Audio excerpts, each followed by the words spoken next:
Okay, I've just shown you an example of people say why are trains dirty. At this time of year, because of frost protection on the train wedges, that's why you get a train in this condition. You can't. It's very hard to. It's hard. People don't understand that because of frost, the washes actually have to blow themselves out of the water. So once you get below 4 degrees, the wash goes off, and that's why we end up with a bit of dirtier trains at this time of the year. We endeavour to keep them clean, but it happens. This is our typical calf set, which would replace the Enterprise any time that it would be defective, and for if we don't have enough coaches to run out. On this side is your Enterprise set. This is actually a dining car we're going past. You know, by the height of the windows, that's just something that we would use as an indication. Also coach numbering. This coach has jumper cables.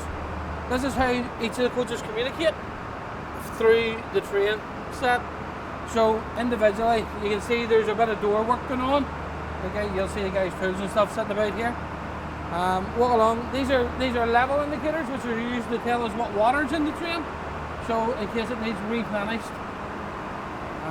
Walking forward, what do we see? Oh, sorry.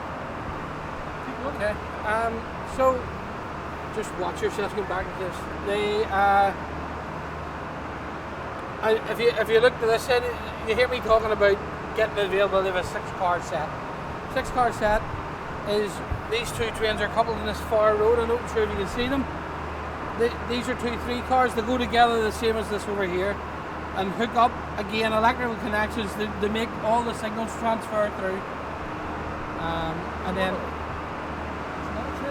yes, sir. I take it there's a lot of them still out there as well.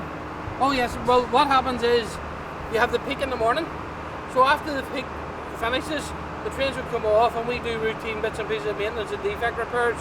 And then the trains actually this time of the day, they're just getting ready to leave the depot again. Guys have been coming in and starting. That's why you hear an engine starting up and stuff. So I'll continue on. Okay. Okay, so this is the locomotive. We're down what would be classed as the bogie area here. Your main train wheels are running on bearings. These are your axle box bearings, and these are your carriers. This would be mounted on springs, and the springs are just here above you. And this is your main suspension on a loco. How this locomotive is driven is by electric traction. So you have electric traction motors driving the axles. All the axles in this locomotive are driven axles. So each axle is independently driven by a traction motor, which is run by a diesel engine driving a generator. Braking is these brake blocks on the wheels. They're basically like a brake caliper, but they come in and touch on the wheels. You have sandboxes in the leaf fold season. They would help you get traction. They actually drop sand in front of the wheel, so that you can get traction going forward. Moving forward, you're coupled then to the generator van. This provides all the power within the Enterprise train.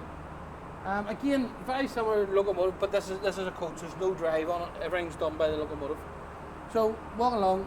These are a bit older, and again, cleanliness is hard to keep all the time on them. Under frame you get brake valves. You'll get this actually has air springs in here. There's actually an air spring inside this. That air spring is the suspension for that coach. And as you see, you'll see them actually on the Enterprise coaches, and they have sprung axle box. Again, coaches for the Enterprise, you have these coaches which are airbags, so that levels your ride height, and then you'll see it's very similar to the wheel setup as an axle and wheels, but if you can look in below, you'll see this is the brakes in these. There's disc brakes mounted on these with calipers and pads, so that's one of the main wear items. The brake pads, because they're being used to brake the train. This is the air conditioning units located in this area here. That provides air conditioning on a coach. So we'll just walk on down seat. Basically, Hang on, sorry.